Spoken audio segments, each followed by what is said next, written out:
Hello everybody, this is the video for the parents of our high potential attaining students who are coming to our training session on metacognition. It will be on the 1st of July 2025 from 6 p.m. to 7 p.m. Now, obviously, this is a parent training session, so it's up to you whether you watch this video with your young person or without them. I would personally recommend without them because these are the tools that you are going to use for them. So it's up to you whether you want to clue them in with what you're doing or if you just want the training for yourselves. That's absolutely fine. This video is going to do 3 things to help you in preparation for this parent training evening on the 1st of July. Now, the first is that it's going to talk you through key aspects of the evening in terms of what to expect on the night and how it's going to run. The most important one is ensure that you understand what metacognition is and crucially how it helps all young people, particularly our HPA pupils, who often have more natural abilities to make links and benefit from those reflections.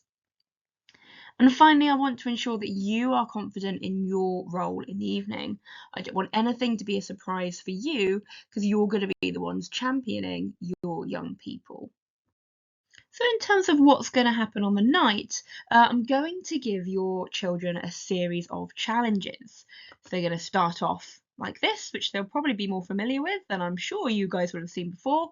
And by the end, they may even have progressed to this level.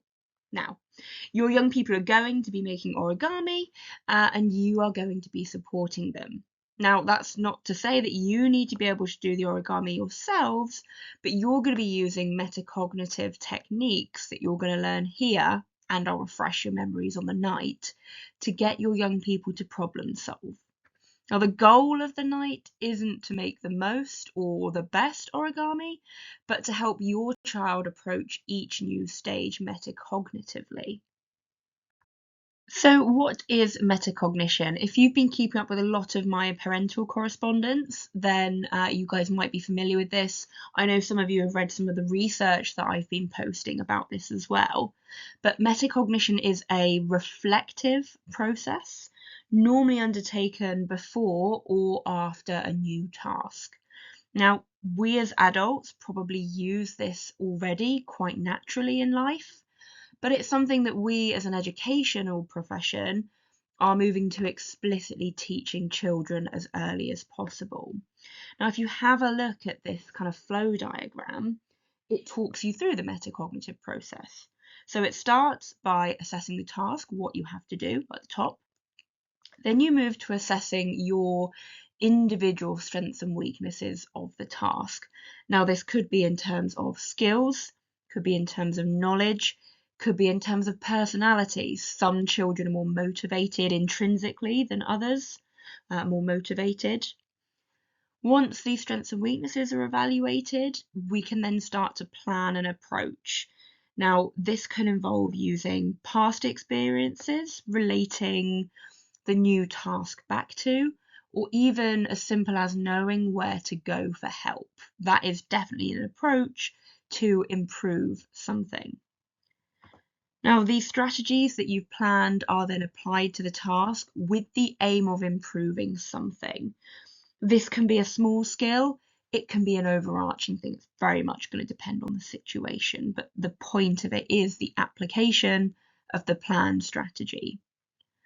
Then, once that task is finished, the crucial step of reflecting on the success takes place. Now, we reflect not just on the outcome of the task, but on the strategies you use to help you get there. For example, in education, that might be if a particular revision technique hasn't worked to help retain information, in which case the whole cycle begins again to improve the outcomes. So metacognition is a reflective process using strengths and weaknesses to plan an approach to a new task. It's attempted, and then you reflect on how successful both the task and your strategies were. Now, there are 3 reasons why I've chosen metacognition for this parent training session.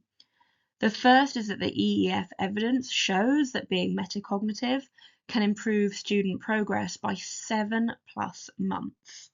Now, the EEF is the Educational Endowment Foundation. It's a government organisation that collates educational research and ranks the impact of them. It effectively leads pedagogical policy across the country, with pedagogy being the science of teaching. Now, it says 7+ months because it's expected to be more progress than 7 months for high ability pupils. But there's not enough research to confirm this.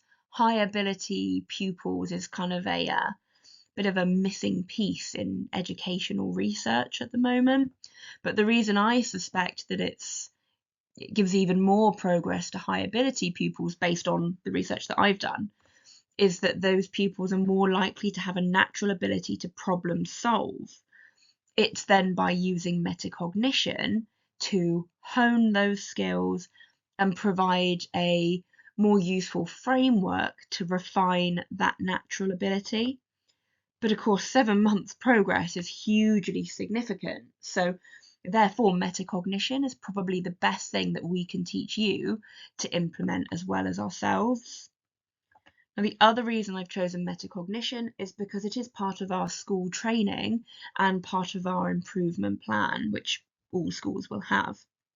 Now, that means by encouraging you guys to, when training you guys in this, then it means students are getting a consistent message, both in school and at home.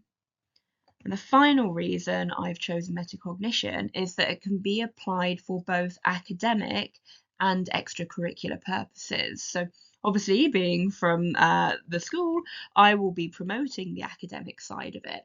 But hopefully by the end of this recording and also the training session on the 1st of July, you will be able to see how that can be embedded in your home lives.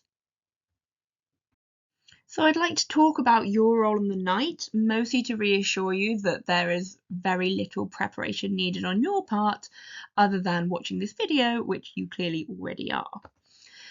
The main takeaway I want you guys to get is I want you to feel empowered to support your young people with their education. Now, you see them for far longer than we do at home, and you'll come across all sorts of things like homework and revision, particularly those of you that have got students in year 8. They're going to be going up to GCSE next year, and they need to be building that revision into their routine.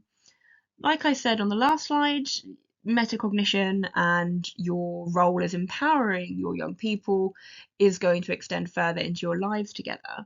But metacognition will provide you an alternative to doing things for your young people, which can lead to less resilient learners. It will help with strategies when your young people face challenges, which is inevitable, especially at their age. Now, on the night, while your young people are going to be creating their origami sculptures, you are there to encourage metacognitive analysis. Now, don't let the wording put you off. I'm going to be providing a printed sheet of prompts. You can take that sheet away, build it into your vocabulary as a family. They're also going to be on the next slide. So you're going to have some time and the opportunity to be familiar with them. But you're going to be using those question prompts to encourage your young people to be metacognitively reflective as they go along. Your role is also to promote your learners as being independent. So metacognition enables people to be independent learners. The two kind of go side by side. You're going to be prompting them to go back to prior learning and problem solve for each new task. And that's going to help build resilience both inside and out of the classroom. So you're probably going to be quite tempted to get hands-on, but this is an opportunity for you guys to practice some skills as well, and just go with the flow with that. Okay, so here we have the sheet that I will be printing for you. So again, do not feel the need to memorize these. You just might want to familiarize yourself with them at this point. But really imagine the scenario that you're going to be in on the 1st of July with your young people attempting increasingly harder origami structures. And hopefully you're going to see now where these questions fit in the metacognitive cycle and what purpose they serve. So if it was me, I would maybe pause the video now before the final slide and just go through these and identify the purpose of each of these questions and where they fit in that metacognitive cycle. Thank you so much for taking the time to listen to this and prepare yourself for the parent training event. I very much look forward to welcoming you all on the 1st of July at 6 o'clock. It promises to be a very enjoyable evening where hopefully you will go away armed with practical tips to take away and maybe a fair few paper creations for the fridge. Thank you. Goodbye.